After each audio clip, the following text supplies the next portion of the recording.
Hi everyone, and welcome to this episode of Writers Infusion. I'm your host, Susan. I'm here with Dave, Julie, Jen, and Ed. And today we are reading a short story excerpt called Red Satin Ribbons. And on the paper, it's a longer summary. I'm just reading one word from that, one sentence. When Robert escapes the pressures of his business and the mounting responsibility to raise his 4-year-old daughter alone, to go whitewater river rafting, he's not prepared for what he sees. Yesterday, bright sunshine had given the canyon life, but it lacked the defiance and ferocity Robert craved. Today, the hazy, damp, cold atmosphere encouraged the canyon's rage. Instead of waters on the river's bank barely covering the tops of his shoes, as it had the day before, it swallowed his ankles. Rough, violent currents heightened his need to whitewater raft one last time before he headed home to Seattle. He needed to hurry. He noticed everything around him in Glenwood Canyon had settled into motley shades of gray, including the sky. Robert's heart pounded. Up for the challenge, he looked to his left to make sure no one had launched their raft. 15 yards away, he saw something a bit unusual, frightful. A woman stood on the riverbank with no life jacket, no raft, no helmet. Robert's heart sank. Something's not right. In his slow gait towards her, with a firm grip on his raft, Robert noticed she wore nothing more than a thin dress with its jacket hanging off her shoulders, and she showed no signs of sensitivity to the pelting winds. "Hey, what are you doing? Get out of there before you drown!" Robert didn't think she heard him. How could she? His voice had succumbed to fear. Nothing but vapors and low funereal sounds escaped his lips. Robert took in a large gulp of air and bellowed, "Get out of there! Get out! You'll drown!" He picked up his pace and waved his arms. He still didn't get her attention. He ran and dragged his banana raft behind him. He fell 3 times. After his 4th fall, he dropped the raft and got within 4 feet of her. When she moved, he stopped and tried to grab her. He failed. He eyed the raft behind him, but couldn't decide whether to go for his paddle or lunge for her again. Without warning, she lifted her hands waist high and stepped in the river knee-deep. He had to do something. Soon. "Lady, don't do it!" He rushed to his raft and snatched the paddle. "Here, grab hold. I'll pull you in." His fear increased as angry currents pushed up her thighs and swayed her fragile frame back and forth. She looked over her shoulder and locked deep-set eyes on his. Her beardless Van Gogh stare almost devoured him, as if death had clutched him by the throat and pulled him under. He knew that look and the power that generated it. Despair anesthetized her and left enough spark to shove her over the edge. It gave people like her the courage to step off ledges, shoot, or hang themselves. His own hand-to-hand combat with despair had placed him in a tightly sealed garage while he waited for darkness to come. The car, however, ran out of gas. He needed to help this woman, to tell her that if he had survived, so could she. He balanced himself on the wet, rocky bank, then extended the paddle once more, but she plunged into the river. "No! No, no, no, no, no!" He watched in horror as ferocious currents swept her away. He tried to get to his raft, but one bad footing after another thrust his knees onto wet stones. One last time he stood and steadied himself, then made it to his raft and went after her. Powerful waters dipped and propelled his raft upwards, slammed it too close to the shore. Frantic, he stabbed his paddles into the embankment and maneuvered to the middle of the river. Turbulence blindsided him and catapulted the raft high in the air. The raft bounced so hard he almost lost control and went overboard. "She's dead." That's the first thought that came to mind when he saw her face down in the river. Her arms and legs bobbed on the surface. A ball of dark hair daubed in the waters like clods of algae. Her body took on the likeness of a battered rag doll. In desperation, he paddled as fast as he could against wind and currents. His muscles burned, his jaws tightened. He thrust his paddle through the waters and fought with all he had until he moved close enough to the river bank and jumped out. Waters had clawed his empty raft and pushed it downstream. He bent over the woman and pried her loose, then planted his feet onto the river bank with hard, deliberate steps. Her liquid body dripped while weak limbs draped over his arms. He laid her on a muddy knoll and knelt beside her. After he squared his shoulders, Robert faced the sky and expanded his lungs to breathe. With what precious minutes remained, he lifted her hand and felt for a pulse. Nothing. He pressed 2 fingers on her neck. Still nothing. He extended his arms to perform CPR. Careful. He believed she weighed less than 100 pounds. too much pressure to her chest, and without a doubt he would crack her sternum. After 3 failed attempts, he wondered if it mattered. This is someone's child. What if Mary Elizabeth had fallen into a pool? I'd want someone to do everything in their power to revive my baby. Come on, breathe. 1, 2, 3. He stared at her chest, then her face. For a split second he saw his wife, thought he'd stepped into another world to bring her back. Her death, this woman's impending death, together stirred a voracious need to save this woman. Don't you die on me! Don't you dare die on me! He pressed harder. 1, 2, 3. Come on! Crack! Her sternum broke. He rubbed his trembling hands on his face. Should I do this? He had no choice. He couldn't go through another death. Not now. Whoever this woman was, he had to save her. 1, 2, 3. Come on, lady. Breathe. Breathe. 1. The moment she coughed, he closed his eyes and released a deep sigh. Other than the rising and falling of her chest, she lay lifeless, lips purple, nail beds pale, fingertips rutted deeper than dried prunes. As he dug in his waterproof waste pack to retrieve his cell, he stared at a mop of unruly strands. They covered her face, half her face.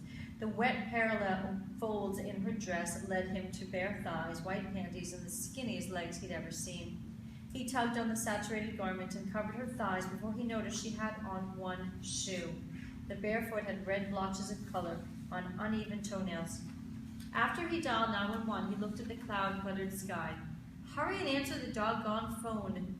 Colorado's mountain air had dropped 10 degrees. The clouds had darkened. He tugged at his collar and hunched his shoulders against freezing winds.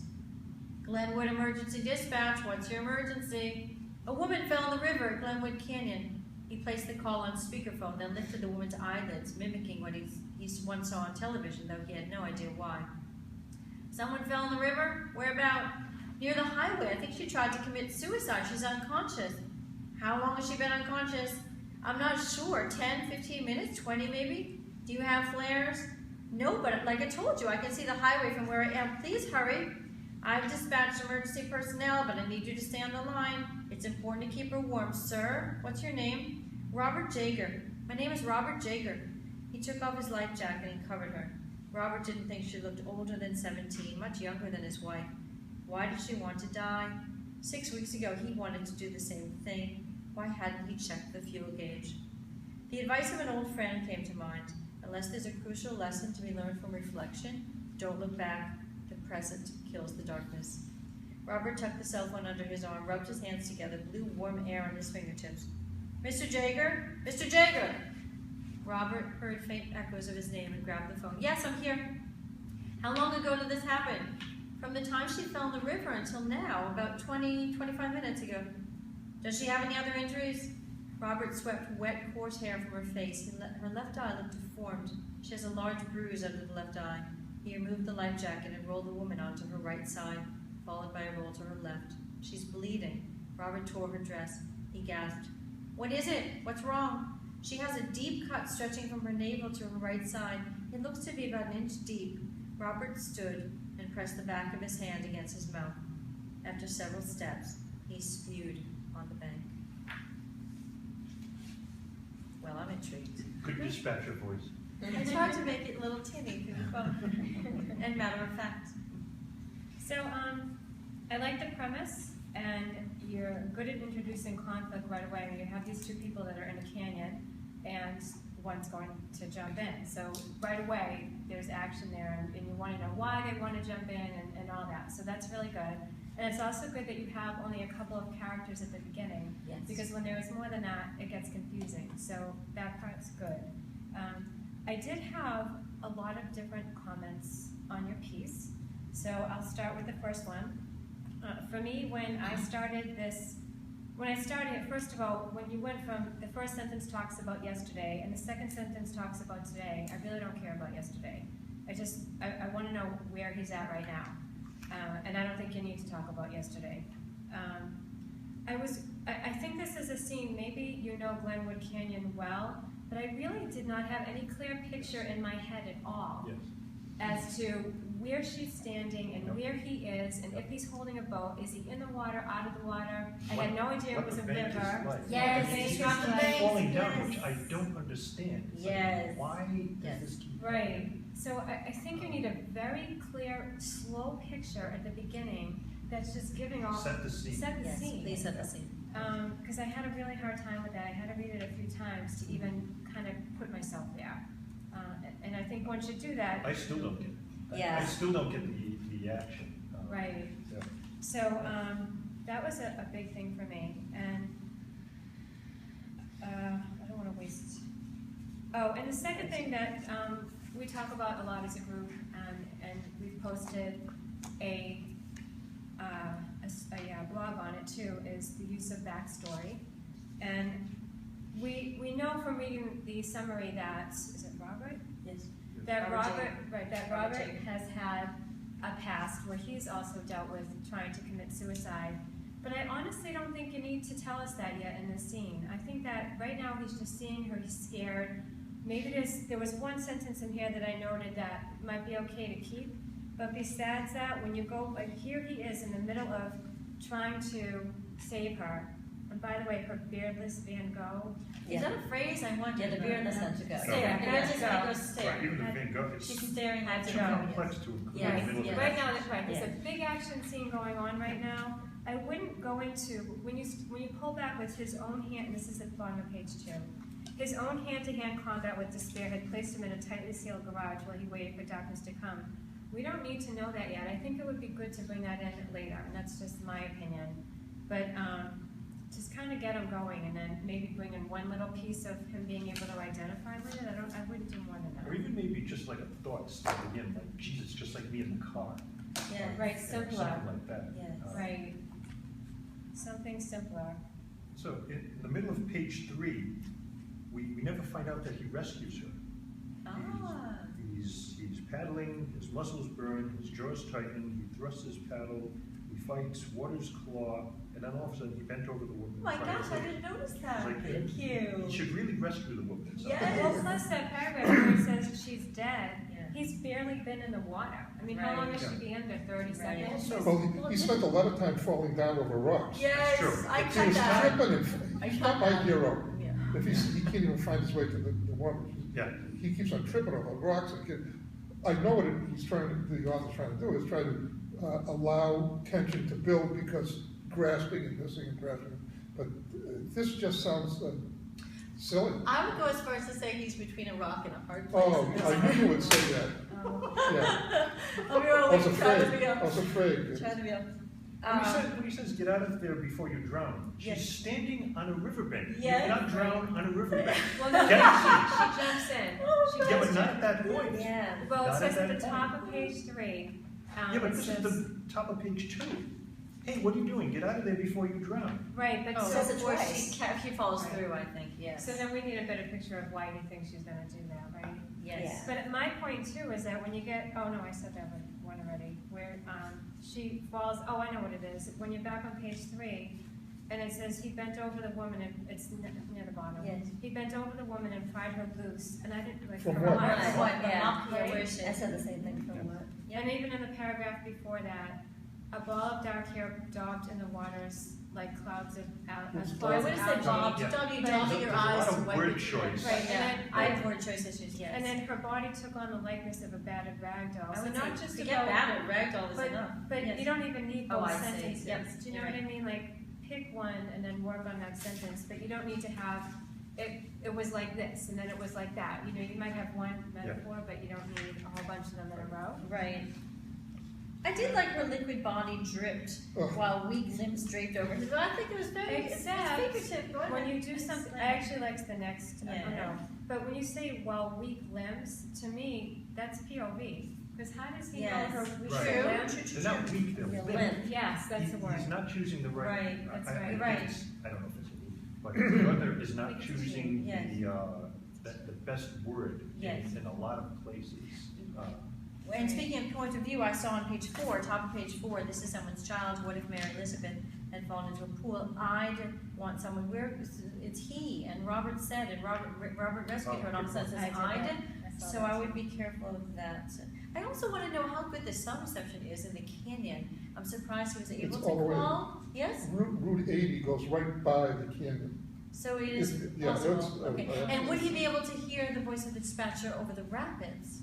That I don't know. And while we're speaking of rapids, Yeah, why wasn't she washed away? Like, why is yes, she oh gosh, floating? he's looking up the river to see if there are any other boats Well, then coming. maybe that's why she was caught on something, but And we then- never found out what she was oh, caught yeah. on. And That's then why she where are never the other got How is she rafters? just floating in a I've never been whitewater rafting, so I don't know, but I know. I always picture a pretty very powerful. strong Yes. current. Why are there, Very he much so. does look to see if there are other rafters, so I assume there are people on the river, and yet there are no people around. Call for help, he could notice another raft coming by, he could talk about the environment if there are people up on the banks, Yeah. there's no mention of other Well, people. he says, making sure no one had launched their raft, but who's there? Yes, And is where he in a are group? Is he in a group, is he There- alone? I don't know. There are rafts going down there, like raft river tours and stuff like that. There's again, lots of we're not action paid to and there's see. lots of Yes. excitement in this, but Yes. calm down. Yes, okay? exactly. Overwritten. Calm Ah. down, okay? Chronological, one thing at a time.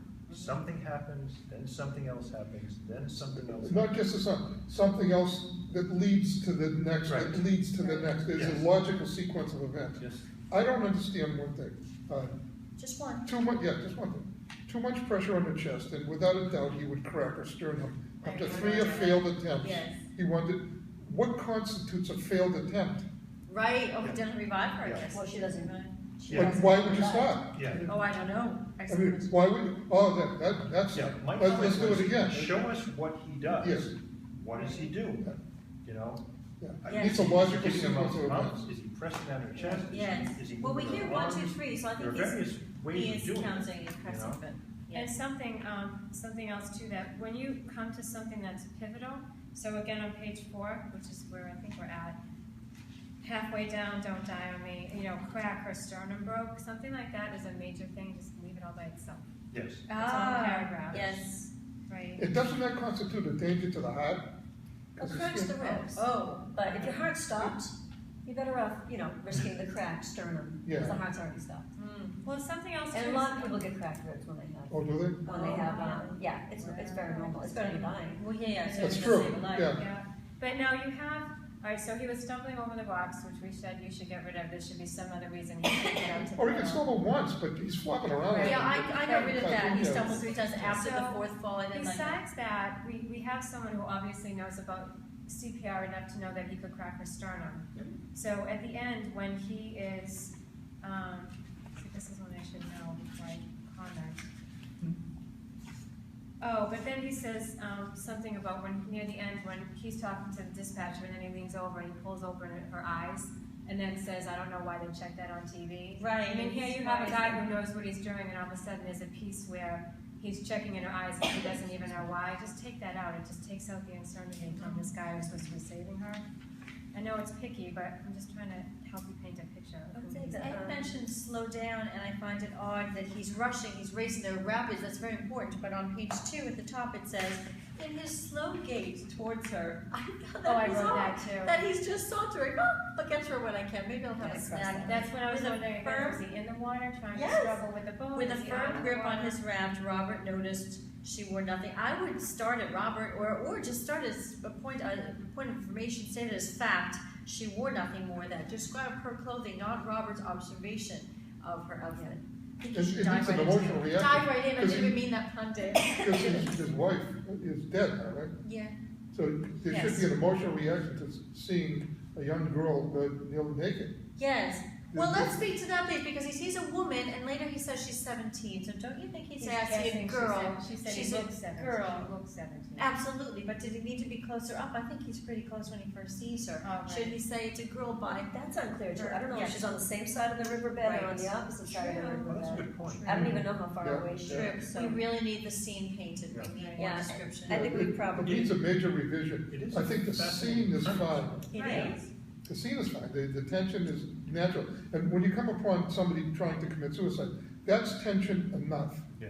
That, you don't have Yes. to build Right. that up. That comes weighted with the thing. Good point. Yes. The other thing that I would say is the very first paragraph, there's beautiful imagery in there, and you had said, you don't need the first sentence, but I don't think you need any of it. There's a kind of a rule 101, don't start your book with weather, don't start your book with scenery, start with people. Well, I thought it all had to be rewritten. I wasn't clear on any of it. Oh, okay, all right, so I mean, I think it's lovely imagery and beautiful writing, and I'm sure it'd be painful to cut, but I would remove that whole thing and start with when he sees the woman. And being That's very, what- like we were saying, that's when the being story very starts. clear on, right, that's true, when he sees a woman, and being very clear on how the whole thing is laid out. Now, can I say, I mean, we only have an excerpt here, which is unfortunate. but- True. But it's the beginning, right? I think the it's the beginning. beginning. Yeah, but it raises a fascinating question. This guy tried to kill himself by shutting the garage tightly and starting his car. Yes. And, asphyxiating himself, and the car ran out of gas. What happens then? I mean, you wake up in your car and you're not dead. Oh. And how do you decide to go on living? Failed I mean, I attempt or hope- gratitude at still being here, right. good Don't question. know, but I hope that the author goes into that, because to me, that is a The fascinating. driving force. Well, Yeah. I think that's the theme, so and I think, you had said that the backstory in here was probably out of place. I think it was actually perfectly placed. And he does a few things, and it's just a sentence or two. It's not like he goes into flashback mode and he's Right. back in the garage. He puts a sentence here, a sentence there, so that you understand that he's seeing this woman trying to commit suicide. He gets it, because he tried. Right. So I think that part is done quite well, actually. Anyway, so I would be really interested in finding out if something comes of that, and I hope so. Yeah. Yes. Because that's That's a gold. motivating Yeah. factor, Yeah. yeah. Well, there is mention of a young daughter too, I believe, Yeah. that was motivated to stay here on God's green earth. Yeah. Yes. Plus we marked up the pages too. Yeah. Just let it And go. then the other thing is, the author starts a lot of sentences with the word he, and I try to mark them, but you want to vary with your sentence beginnings, because it's very repetitive. He picked, he stood, he ran, he fell, he dropped, he failed, That's true. he rushed, he had, he stopped. So, and I tried to mark those, so just try to vary the sentence beginners. Anything else? Tom, All right, so you have a really good premise here, and you have a really good scene that you're starting with. So again, take your time and put us right there so we can just see everything that's going on, so that we understand the steps that are happening. And all of us have marked up your pages. And you know what? I do want to point out one thing. I'm sorry, I know we're summarizing, but on page 2, like I also want to point out some good sentences here. Like, his fear increased as angry currents pushed up her thighs and swayed her fragile frame back and forth. I liked that Yeah, sentence. I like that. So there's a lot of good stuff in here too. It just needs some rewriting here. So thank you so much for submitting your piece, and thank you to everyone else watching. We will see you next time on Writers Infusion, and keep writing. I've never been right after you have. I know. And I agree with you, I'm curious where the title comes from. Yes. We didn't get to see that. Yeah, in that's this true. part. No, if there were a But, ribbon that came loose from her hair, it was floating on the water. Yeah, well, we It didn't been have- ties into his yeah. wife or to his daughter, no, honestly. Yeah. Or if it's a metaphor. Yeah. Yeah, we don't know. Very good. I think yeah, that's- Glenwood Canyon is a beautiful place. Where is Route it? 80, it's a major highway, goes all the way across the country. Where is it? Where is it? Colorado, Colorado. right through the Rockies. I mean, it's a canyon that goes through the Rockies. It's just magnificent. And the mountains, it's almost like a diorama of a HO scale train, because on this side is the Route 80, then there's the descent into the Rocky. It is the Rocky. And on the other side, cut into the ledge, mountains go 12,000 feet, is a railroad that goes right along on the other side. It is magnificent. Wow. It is amazing. magnificent, yeah. Ah. You don't see the sun for more than like 20 minutes a day, because the mountains are so high. Yeah. Wow. Been to Sounds like a Colorado nice so place many to times, visit. I've never been to